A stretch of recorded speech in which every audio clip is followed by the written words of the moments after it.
Bapak Ibu dengar musik ya? Tadi ada musik ya? Ada nyanyi kan? Apa hukumnya musik?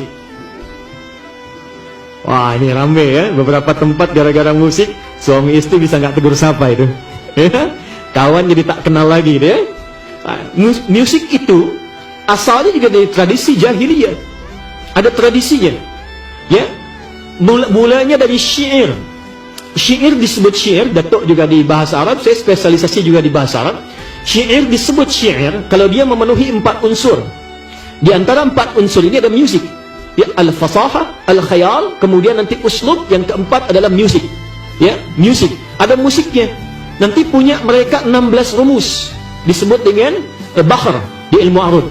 Misal, ada rumus namanya tawil. Tawilun lahudun al-buhuri fadailun, fa'ulun mafa'ilu, fa'ulun mafa'ilu. Kifa dhikra min dhikri habibin wa manzili, bisaqtili wa bainad dakhuli fahawmali. Contoh rajaz. Mustaf'ilun, mustaf'ilun, mustaf'ilun, mustaf'ilun, mustaf'ilun, mustaf'ilun. Sautus safiril bulbuli, hayyaja qalbi thamili. Al-ma'u wa dhahru ma'a ma zahril lahdul muqali. Fa anta ya sayyidi wa sayyidi wa mawlali. Fakam tajummuni ghazayyinun aqayqali. Kataftuhu nadatin min fi'li hadha ar-rajuli. Faqala la la la la faqad ghada muharwili. Wal walad wali wali ya wailali. Fakultu la tuwalwili fabayyinul lu'lu'ali. Qalat tawhina kaza'in zabazidun muqali. Kahatan kakailali tabtabuli. Coba ulangi.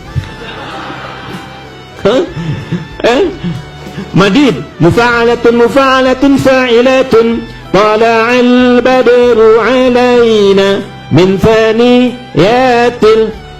Itu asalnya qasidah. Rumusnya madid.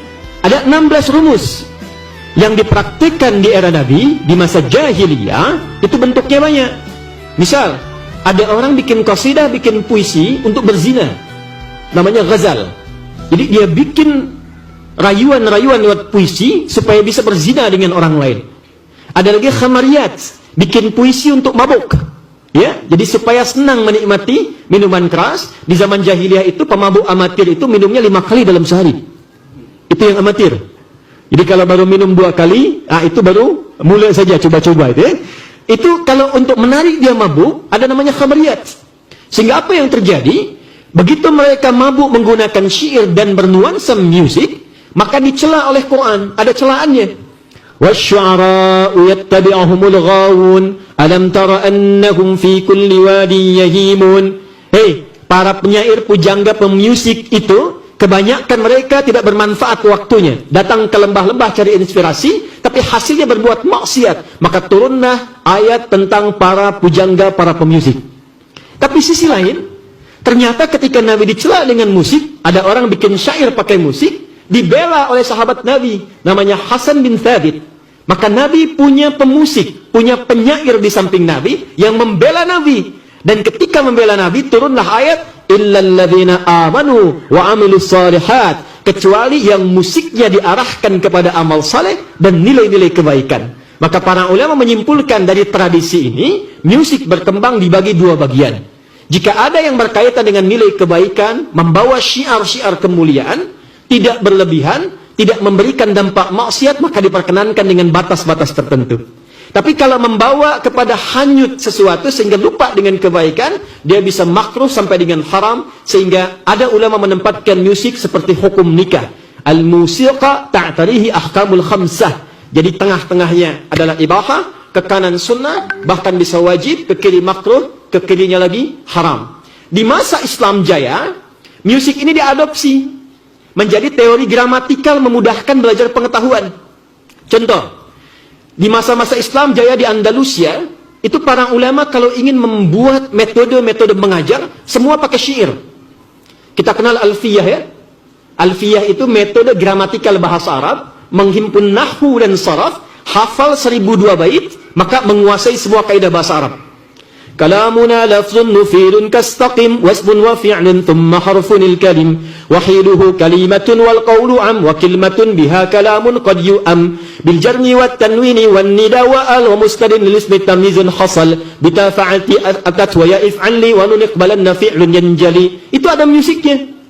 Tapi tak ada yang mengharamkan itu, semua membenarkan. Ada alfiyah di ilmu hadis, ada alfiyah asy-Syatibi, ya, ada nazamnya, nazam Syatibi ya. maju lagi diserap di Persia, maka muncul notasi. Dari situ muncul notasi. Dal, ro, mim, fa, sod, lam, sin, dal. Do, re, mi, fa, sol, la, si, do itu diambil dari khazanah Islam. Dal, ra, mim, fa, sod, lam, sin, dal. Disitulah menjadi notasi yang bisa dibaca, jadi dikembangkan menjadi alat-alat musik. C, D, E, F, G, A, B, C, G, A, B, C, D, F, G, D, F, G, A, B, C, D, A, B, C, D, F, G, A, F, G, A, B, C, D, E, B, C, D, E, F, G, A, B, F, G, A, B, C, D, A, F, C, D, A, F, G, A, B, C. Tapi saya tak bisa main-main musik, ya, karena gelombangnya beda. Tapi saya hafal, tahu, karena riset. Nah, maka dari situ kemudian dikembangkan, ada tradisi-tradisi musik yang kita dapati. Ada nasyid, kita kenal dulu nasyid, ya, dari akapela sampai diiringi dengan alat, membawa kepada ketaatan, kita ingat dengan Allah. Ada Raihan, ada Hijaz di Malaysia, Indonesia ada The Fikr, ya, kemudian ada The Zikr dan sebagainya. Itu sah, tidak ada masalah. Tapi ketika musik digunakan untuk maksiat kepada Allah, cinta satu malam, apalagi itu, ya, dan seterusnya. Itu yang dari liriknya bertentangan, maka tradisi itu ada yang bisa dibenarkan, diakomodir oleh syariat, ada yang ditolak secara langsung.